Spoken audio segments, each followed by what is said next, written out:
Hotep à tous, bien-aimés frères et sœurs. Boko Haram vient de faire 40 morts au Tchad. Les populations locales disent que c'est plus que ça, c'est au moins 60 morts. Boko Haram vient d'attaquer une base militaire tchadienne dans la localité de Barkaram. C'est le département de Kaya au Tchad. C'est une base militaire et ils ont fait 40 morts. Bon, à supposer, prenons le chiffre officiel qui est donné de 40 morts, même si nous savons que en principe c'est plus, puisque les localités, les populations locales qui sont sur le terrain disent bien que c'est 60 morts, bon, on ne compte pas les blessés.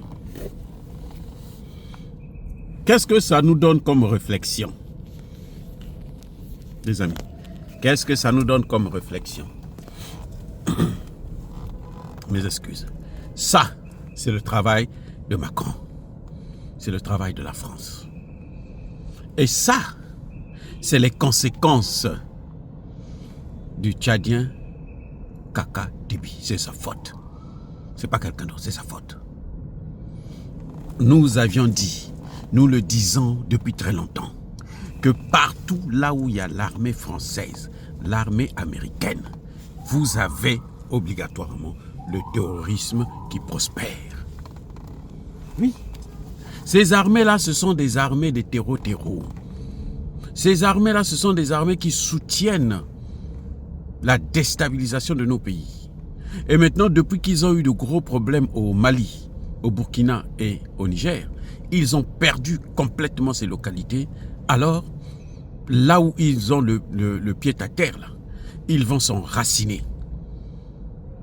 Quitte à déstabiliser le pays complètement. Ce n'est pas leur problème. Vous voyez comment ils sont en train de faire avec le Congo? La RDC, 18 millions de morts. Ça fait maintenant bientôt 25 ans. Mais ils sont là, ils n'arrêtent pas. Hein. Ils n'arrêtent pas et ils n'arrêteront jamais. Tant que nous-mêmes, nous n'allons pas prendre nos responsabilités. Monsieur Kaka Déby, vous êtes un militaire. Vous savez, c'est vrai que la situation n'est pas facile parce que la situation au Tchad, c'est l'armée qui tient tout. Les mêmes militaires, ils sont de l'État et quand ça ne va pas, ils vont de l'autre côté des rebelles. Mais commencez d'abord par chasser ces Occidentaux-là, ces Français, ces Américains. D'abord eux, chassez-les. S'ils partent, maintenant on va voir comment on va faire entre nous.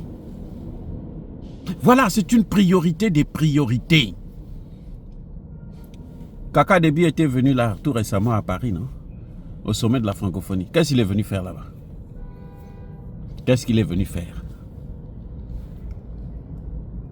Quand la France, écoutez bien, la France n'a plus d'argent à donner. D'abord, elle n'a jamais donné de l'argent. Vous savez que les militaires là sont payés par les Africains. Les militaires français que vous voyez dans nos pays là, c'est nous qui payons. Et c'est eux qui se servent, qui nous tuent. Vous avez vu l'armée française, la gendarmerie? Et c'est le plus mauvais payeur. Ils n'arrivent même pas à payer leurs locaux. Oui. La gendarmerie française. Parce que la gendarmerie, eux, ils agissent en France. Donc, ils ne sont pas sur le budget des pays africains.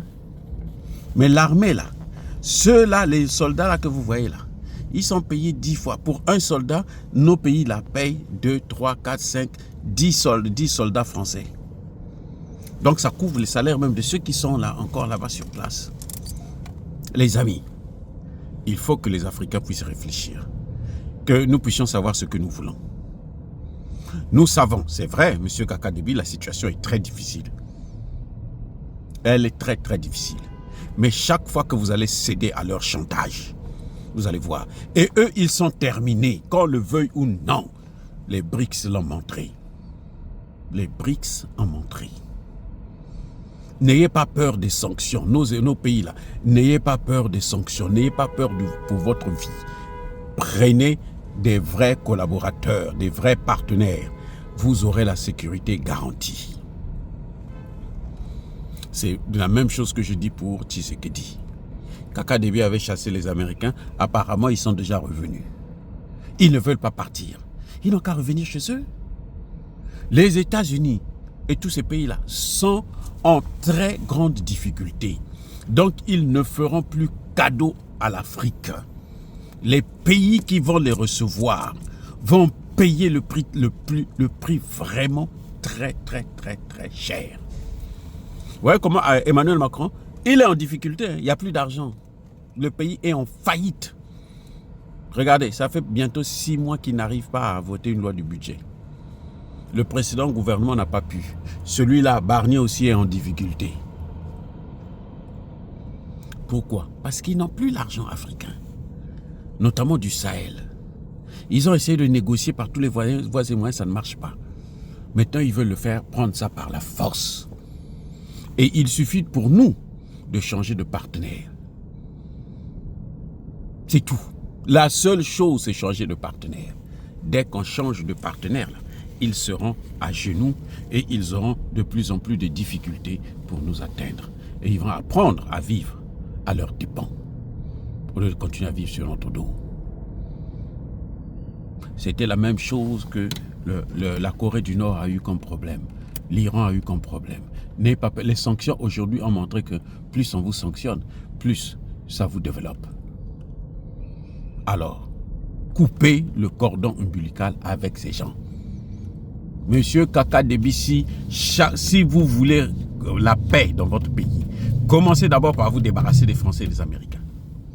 Commencez par ça, après on verra la suite.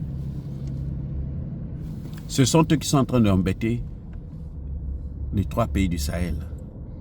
Mais ils savent, et parce qu'ils savent, que si on les laisse tranquilles, on n'attendra pas 5 ans pour voir comment ces pays vont monter.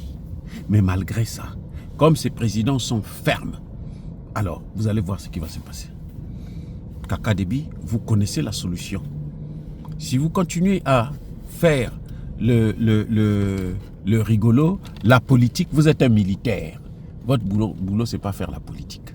Votre boulot, là, c'est donner des ordres pour que le travail soit fait. Votre boulot, là, c'est affronter l'ennemi. Et l'ennemi de l'Afrique, le plus grand ennemi de l'Afrique, c'est la France. Ce sont les États-Unis, c'est l'OTAN. Soyez bénis, abondamment bénis par le Dieu des Kémites et par nos ancêtres angélisés. Mais que tous ceux qui persécutent le continent africain, le pillent et le déstabilisent, qu'ils soient noirs, blancs, chinois, arabes, juifs, indiens ou qui qu'ils soient punis, maudits, foudroyés, neutralisés, écrasés, effacés par le Dieu des Kémites et par nos ancêtres angélisés. Vive l'Afrique éternelle, j'ai dit et j'assume.